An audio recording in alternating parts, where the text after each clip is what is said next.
ঝগড়া করে আর কতক্ষণ থাকবো, আসো মিটমাট করি।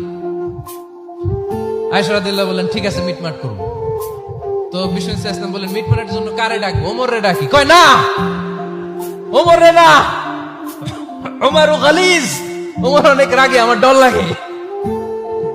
কয় তাহলে তোমার আব্বারে ডাকি। কয় ডাকেন। কি খুশি, মেয়েদের মধ্যে অভ্যাসটা আছে না নাই? তাহলে তোমার আব্বারে ডাকি, ডাকেন। ডেকে নিয়ে আসা হলো।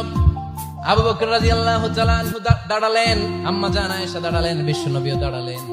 বিশ্বনবী বললেন আয়েশা তোমার আব্বা আসছে, এবার ঘটনা খুলে বলার পালা, তুমি বলবা নাকি আমি বলবো? আম্মা জান আয়েশা বললেন আপনি বলেন, তবে ওয়ালা তাকুল ইল্লা হাক্কান, যেটা ঘটছে ওইটাই বললেন, মিথ্যা কথা কইেন না। আবু বকর রাদিয়াল্লাহু তাআলা আনহু রেগে মেগে আগুন। কি এই কথা তুমি কেমন করে বলো? বিশ্বনবীকে মিথ্যা কথা কখনো বলবে? রেগে মেগে দিলেন মেয়ের গালে এক চড়। বানিয়ে বলতেছি না, মুসনাদ আহমদ ইবনে হাম্বলের হাদিস। বাবার হাতের থাপ্পড় খেয়ে আম্মা জান আয়েশা উল্টে বললেন। সাইয়েদনা আবু বকর রাগে গড়গড় করছেন, আবার মারার জন্য তেড়ে গেলেন। এবার বাঁচার জন্য আম্মা জান আয়েশা বিশ্বনবীর পিছনে যে আশ্রয় নিলেন, বিশ্বনবী বাঁচানোর জন্য দুই হাত মেলে দাঁড়িয়ে গেলেন। পড়েন সুবহানাল্লাহ। বিশ্বনবী যখন দুই হাত মেলে দাঁড়িয়ে গেলেন, সাইয়েদনা আবু বকর রাদিয়াল্লাহু আনহু থেমে গেলেন। সাইয়েদনা আবু বকর রাদিয়াল্লাহু তাআলা আনহু ঘর থেকে বের হয়ে বারান্দায় দাঁড়ালেন। পড়েন সুবহানাল্লাহ। এবার বিশ্বনবী আম্মা জান আয়েশার কাছে যেয়ে বলেন, ইয়া আয়েশা কাইফা রাআইতিনি আনকাসতুকি মিনার রাজুল, দেখছো কেমনে বাঁচাইলাম?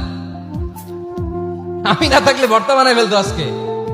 আমি বাঁচাইছি তোমারে, আমি, আমার লগে ঝগড়া করো তুমি।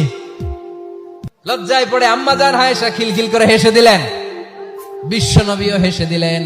দুইজনের হাসির মধুর আওয়াজ শুনে সাইয়েদনা আবু বকর বাইরে থেকে অবাক, কিরে এতক্ষণ না ঝড় তুফান, এখন দেখি হাসি।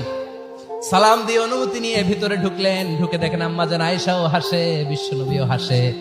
এ হাসি দেখে আবু বকর রাদিয়াল্লাহু আনহু হেসে দিলেন। আরশের উপর থেকে খুশি হয়ে গেলেন কে?